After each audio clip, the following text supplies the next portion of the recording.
Então, para começar, né, essa receita, a gente vai iniciar ela pela pâte sucrée, tá?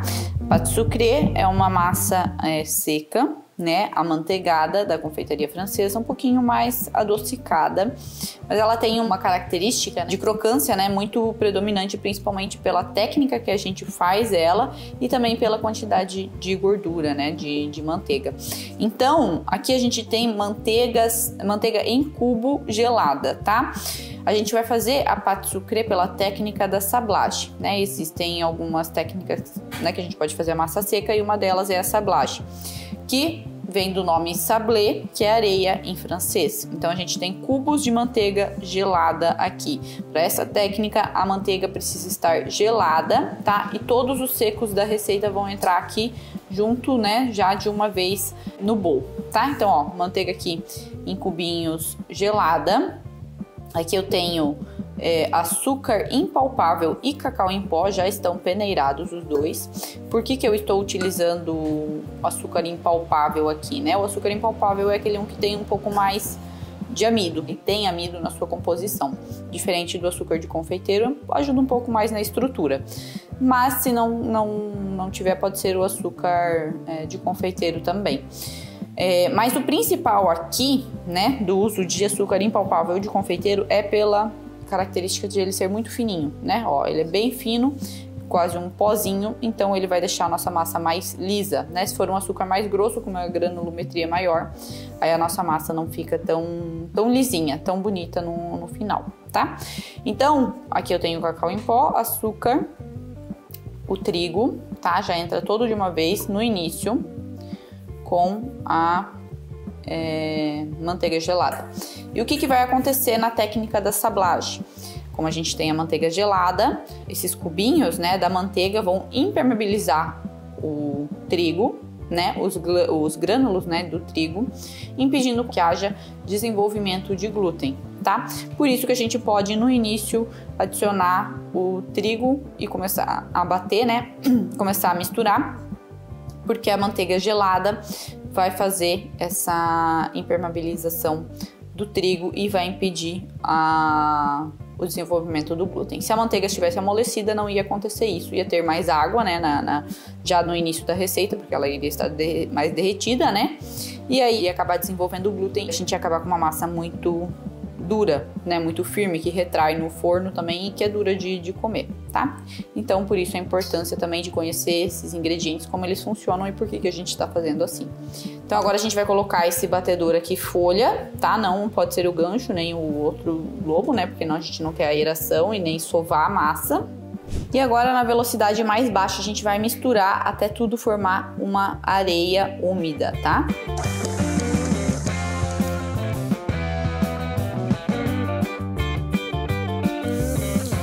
Ó, formou esta areia mais úmida, a manteiga já se desmanchou, né? Ó, eu tenho uma areinha mais úmida. E aí a gente vai colocar o líquido da receita, que no caso são os ovos, tá? Mexendo daí também só até ele misturar tudo para não desenvolver o glúten. Velocidade baixa também.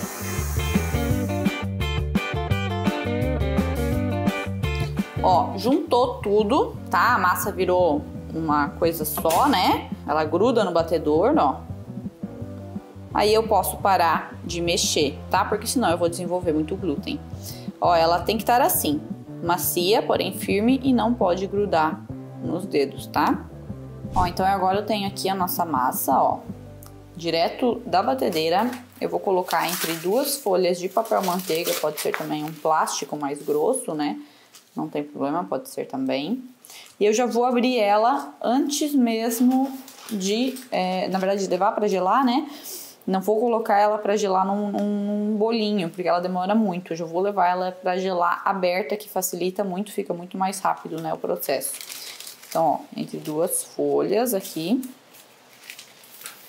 de papel manteiga, vou com o meu rolo e já vou abrir mais ou menos aí com uns 3 a 4 milímetros de espessura. Pode ser aqueles rolos que tem aqueles anéis, né, onde a gente consegue melhor a espessura, mas um bolo assim tradicional também dá. Vou mostrar como é que a gente pode ver. Sempre virando, ó, fazendo de um lado, a pressão sempre do meio para a lateral, porque se eu for até bem o final e apertar, a ponta sempre vai ficar fininha, tá? Então, ó, sempre apertando bem do meio para as laterais. E aí a gente vai virando. E aí eu vou vendo a espessura, ó, passando a mão assim e também pegando, levantando, né, e botando, ó, a mão por cima e por baixo. Vou vendo onde ela tá mais grossa, né, como é que, onde tá mais fina, onde eu preciso abrir mais, tá? Ó, daí se eu preciso abrir mais pra lá, eu vou fazendo a força do meio pro lado de lá, ó, empurrando a massa. Mesma coisa pro outro lado. Ó, já tá quase na espessura que é o que eu quero. Posso abrir, ó, olhar a espessura. Tá numa espessura boa. E agora a gente vai levar ela pra gelar, tá? Ela vai gelar até o tempo em que ela estiver bem firme, bem gelada mesmo, tá? Vai descansar um pouquinho, o glúten precisa relaxar. A gente precisa que ela esteja gelada também para conseguir manipular, já que a manteiga aqui vai endurecer, né? Aí a gente consegue manipular ela melhor depois para colocar dentro da forma, né? Então, mais ou menos aí uns 20 minutos, né? De 20 minutos a meia hora na geladeira a gente vai deixar essa massa, tá? Agora a gente vai fazer a compota de banana. Aqui na panela eu tenho manteiga e açúcar, tá? Eu tô usando o demerara, mas pode ser o açúcar refinado normal também, né? A gente vai derreter primeiro os dois, né? Caramelizar um pouquinho o açúcar, algo assim bem de leve, né? Bem rapidinho mesmo. E aí a gente vai adicionar a nossa banana, tá? Lembrando que esse recheio aqui ele fica muito bom, fica muito diferente e ele pode ser utilizado para qualquer coisa, né? Torta, bolo, o que você quiser.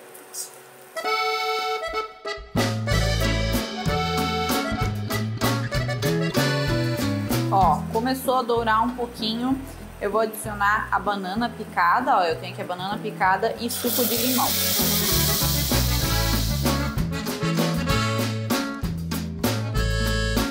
Agora eu vou mexendo, ó, em fogo médio, tá?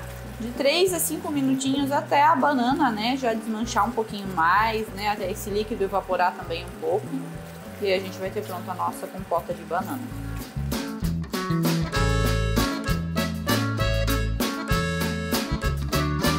Ó, já engrossou um pouquinho mais, né, a banana já desmanchou. Fiquei aqui uns 2 minutinhos, né, uns 2 a 3 minutinhos mexendo sem parar, né?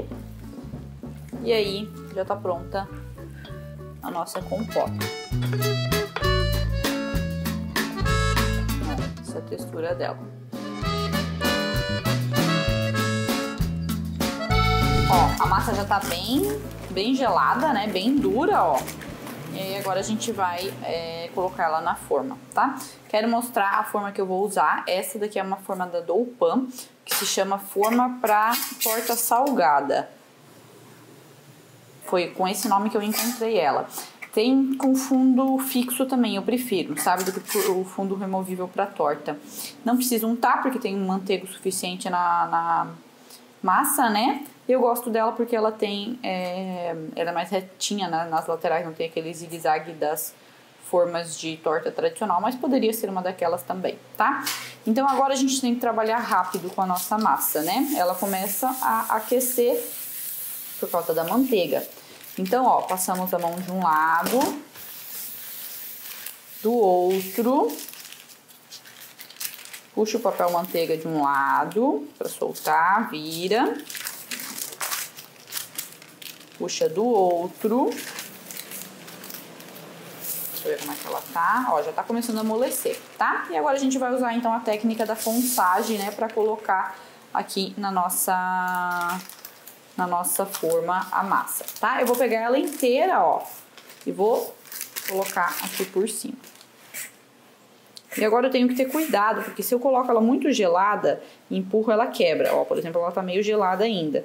Aí ela pode rachar conforme eu vou encaixando aqui dentro. Se ela tá muito mole, eu também não consigo encaixar ela. Então eu vou delicadamente trabalhando ela, ó, com a mão, né, aquecendo um pouquinho, empurrando para ela ir se ajeitando dentro do meu alho, tá? A técnica da gente colocar a massa, né, dentro da forma, né, bem retinha, deixar tudo certinho, se chama fonsagem, ok? Então, ó, agora que ela já tá amolecendo um pouco mais, que eu tô conseguindo mexer, eu vou empurrando ela aqui para dentro, tá? Para que ela desça e fique reta, para que tenha um ângulo aqui de 90 graus no fundo, né, entre o fundo e a lateral, tá? Ó, eu vou empurrando, dobro e vou empurrando delicadamente, né? Não vou forçando, vou delicadamente para que ela vá se acomodando.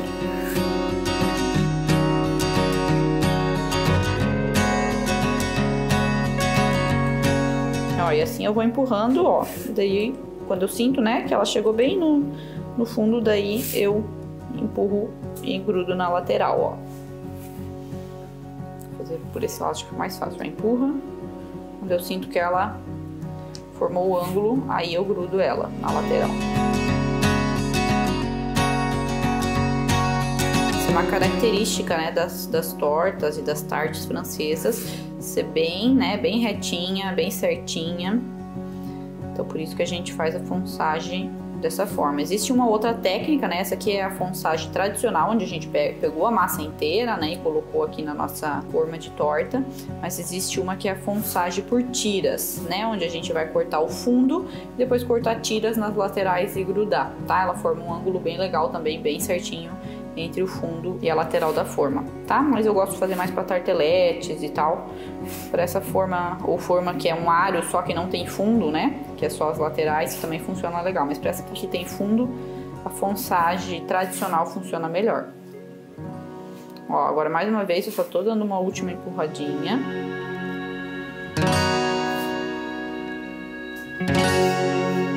Formar bem o ângulo. E aí com uma faquinha, ó, eu vou cortar o excesso, tá? De dentro pra fora, ó, bem retinho na minha forma. E essa massa que sobrou, eu posso congelar, né? Posso fazer bolacha também, mas ela pode congelar também normalmente, tá? E agora, ó, agora eu vou acertar bem as laterais para que fique bem retinha. Que não fique muito grosso, né? Onde tenha excesso de massa. Apertando, ó. Também não tenha nenhuma bolha, né? Se ela estiver grudando muito, você pode passar um pouquinho de trigo, né? Nos dedos e fazer esse processo.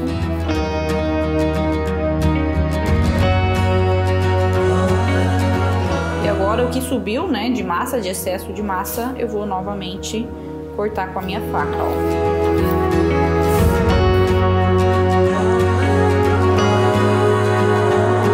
Certo? E agora eu preciso furar todo o fundo, né, da massa, para que na hora de assar ela não crie bolhas, tá?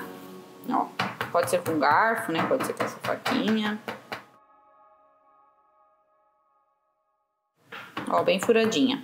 E agora vem uma parte muito importante aqui do processo da nossa pâte sucré, tá? A gente precisa deixar ela congelada, super congelada, antes de assar, tá? Dessa forma, o glúten relaxa bastante, né? A manteiga também não derrete, né? Evita também com que a massa encolha, tanto pela ação da manteiga amolecida, quanto pelo glúten que tá muito trabalhado, tá? Então, por esses motivos, a gente precisa deixar ela descansar no congelador, de preferência de um dia para o outro, e levar ela congelada para assar. Uma massa dessa aqui vai assar mais ou menos de uns 25 a 30 minutos, tá? Mas ela precisa ir bem congelada, tá? A manteiga congelada aqui dentro da massa também vai trazer crocância, né? Na hora que a gente vai assar ela. Então, por esse motivo agora a gente vai levar no congelador, tá? Pode assar no mesmo dia, né? Se você deixar aí pelo menos 1 hora, né, no congelador, também funciona, tá? Mas de preferência de um dia pro outro. Agora a gente vai fazer a nossa ganache.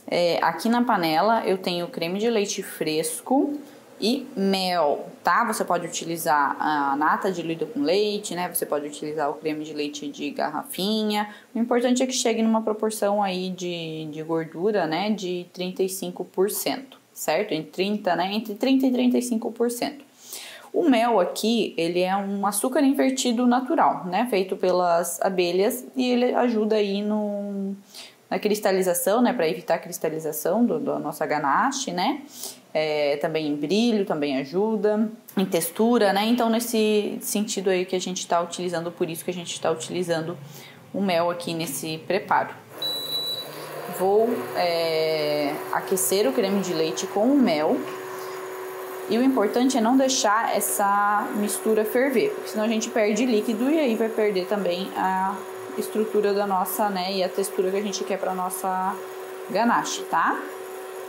Então, começou a levantar umas bolinhas de fervura, né? Ele tá todo derretido, começou a levantar umas bolinhas de fervura, já tá ok, já pode jogar no chocolate. Lembrando que quanto maior a porcentagem de cacau no chocolate, mais firmeza a minha ganache vai ter no final, tá? Essa minha aí tá com 50% de gordura. Coloquei aqui já, ó, picadinho, ó, nesse copo, porque depois vou mostrar como é que a gente vai fazer ela. A gente vai finalizar.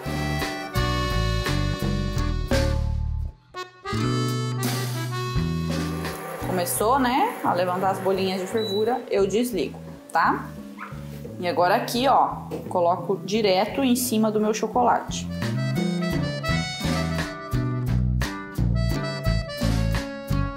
Vou esperar aqui um minutinho, né, para esse chocolate ir derretendo já com o calor do meu creme, né? E aí eu vou usar um mixer, ó. Um mixer de mão como esse, né? Para aperfeiçoar a emulsão, é técnica de aperfeiçoar a emulsão. Por que que a gente faz isso? Só misturando, né, aqui o chocolate com o creme de leite ou qualquer outro ingrediente, a gente não tem uma ligação total das moléculas de água e gordura, né? O que resulta aí numa ganache que não tem tanto brilho, não é tão lisa, né? Fica meio, até parece meio craquelada assim quando a gente olha. E se a gente utiliza as lâminas, né? As lâminas, elas ajudam, de um mixer, por exemplo, elas ajudam a aproximar essas moléculas, tanto de água quanto de gordura, deixando a nossa mistura muito mais lisa, né? Muito mais brilhante e emulsionada, né? Emulsionada corretamente. Então, por isso que a gente utiliza o mixer, tá? A emulsão aí é a mistura de moléculas que não se misturam normalmente, que nem a água e a gordura. Então, com o mixer a gente vai ajudar a aproximar essas moléculas, né? Fazendo com que elas pareçam com que estejam aí juntas, né? Emulsionadas, certo? Então, ó, vou misturar aqui a colher.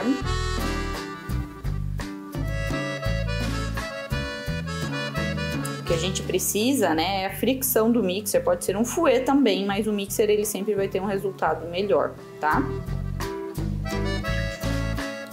Ó, eu posso começar misturando com a colher já. Só se quiser, senão pode usar o mixer direto, tá?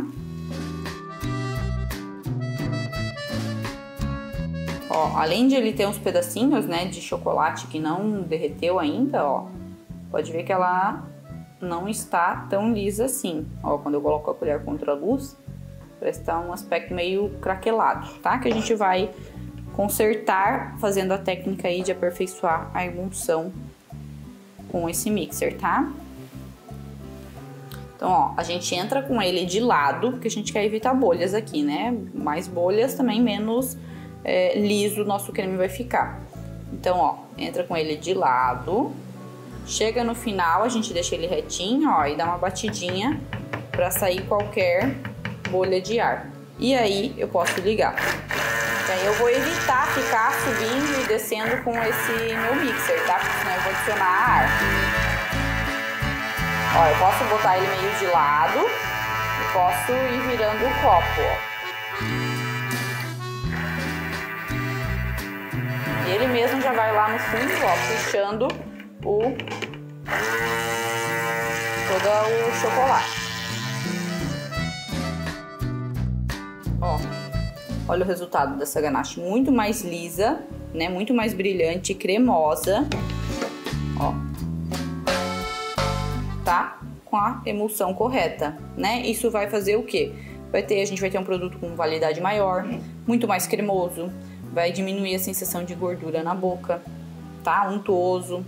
É isso que a emulsão, né, correta faz aí, né? Que a técnica de aperfeiçoar a emulsão faz com a ganache. Ó, tem a massa aqui bem congelada, tá? Bem congelada mesmo. E agora eu vou demonstrar uma técnica pra gente assar, né? Principalmente se você não conseguiu deixar ela de um dia pro outro no congelador, né? Se você vai assar ela no mesmo dia. Esse tempo de congelador precisa, como eu já falei, pro glúten relaxar um pouquinho e ela não encolher tanto no forno, certo? Um pouco ela vai encolher, mas pra não encolher tanto.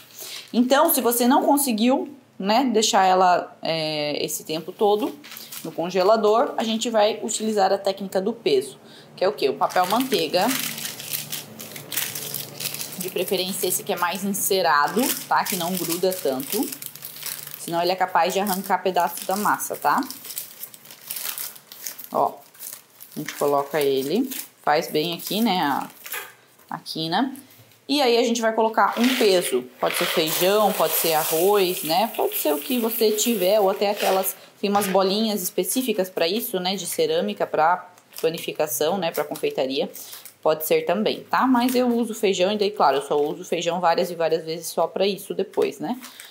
E aí eu vou assar ela assim, tá? Com o peso por 20 minutos primeiro, depois eu tiro e continuo o tempo de assamento até ela estar mais douradinha, tá? No final ela vai ficar aí uns 35 minutos. Com o peso sempre vai aumentar o tempo de forno, certo? Forno médio, meu, que é 180 graus, né?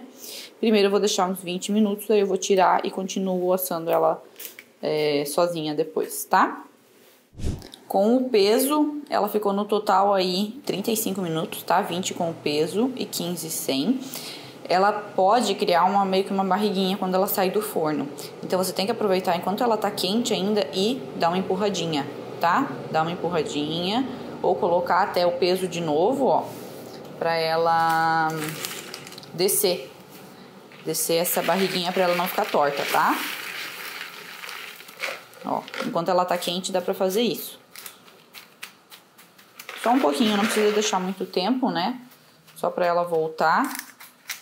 E daí, ó, observe como ela encolheu muito pouco, tá? Isso aqui foi por causa do descanso, né? O tempo de descanso adequado, tá? Quando tem um tempo de descanso, ela não encolhe.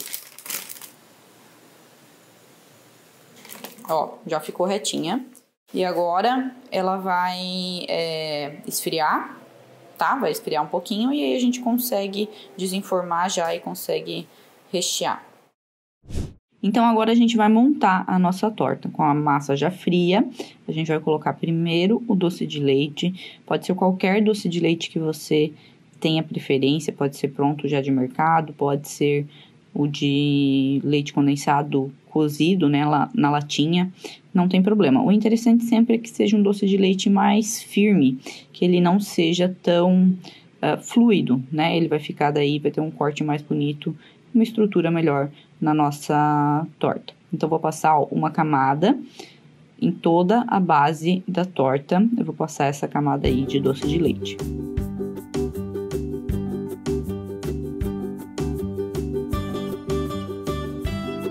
Então, agora a gente vai para a segunda camada, que vai ser agora a compota de banana, que a gente fez também, já está fria. A gente vai colocar, então, por cima do doce de leite. Eu não levei ele para geladeira nada, porque quando ele é um doce de leite mais firme, a gente consegue já continuar a montagem, né? Não tem necessidade de firmar. Então, eu vou aplicar aí essa camada de compota de banana em toda a base da nossa torta.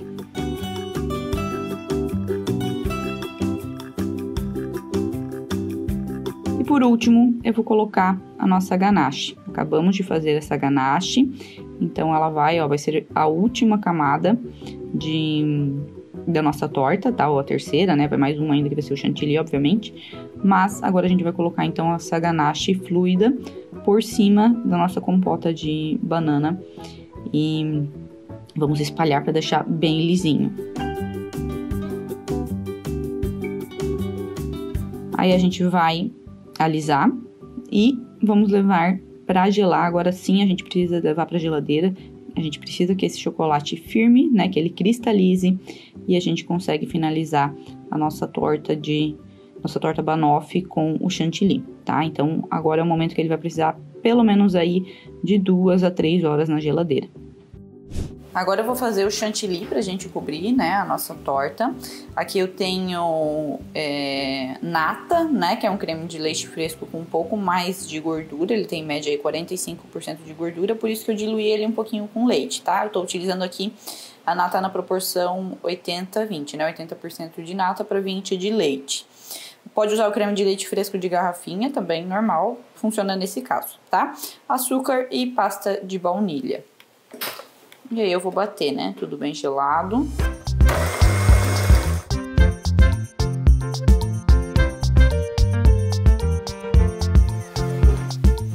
Ó, agora ele já tá, né? Um piquinho médio, mais ou menos, né? Eu vou terminar de bater ele na mão, pra não correr o risco de passar, tá? Então com o próprio batedor, ó. Acho que ele já tá numa textura legal, tá? Ó, ele forma esse biquinho quando a gente tira, que se chama bec do azul, né? Bico de pássaro. E já tá num ponto legal, tá? Um ponto de médio a firme, tá? Quase bem firminho. Aí eu tenho aqui uma manga de confeitar sem bico nem nada, tá? Eu só cortei, ó, a lateral dela, aqui, ó. Só cortei essa lateral, ó, tá vendo? Pra gente fazer um efeito bem legal com esse tipo de corte. Ele tem mais ou menos uns 2,5 centímetros, né, esse corte, só bem na lateralzinha pra deixar ela aberta assim, ó. Tá? E a gente vai usar o efeito dessa manga. Vou colocar o chantilly aqui dentro. Não vou colocar tudo de uma vez, né, para não aquecer na minha mão, né, na verdade, não ter creme demais e acabar aquecendo e ficando não tão legal o efeito, tá?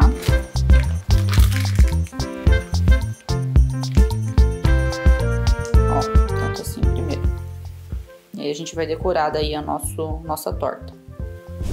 Ó, o chocolate já está cristalizado, né, já tá sequinho em cima. E agora a gente vai fazer essa decoração, que é bem aleatória, na verdade. Ela não tem um padrão, né? Isso que deixa ela bonita. Então, é só, ó, ir apertando que ele faz meio que sozinho o padrão, né, da decoração, ó.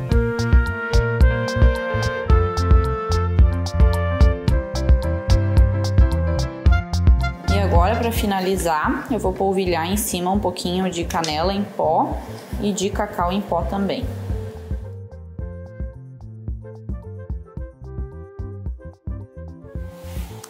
E tá finalizada a nossa banoffee francesa.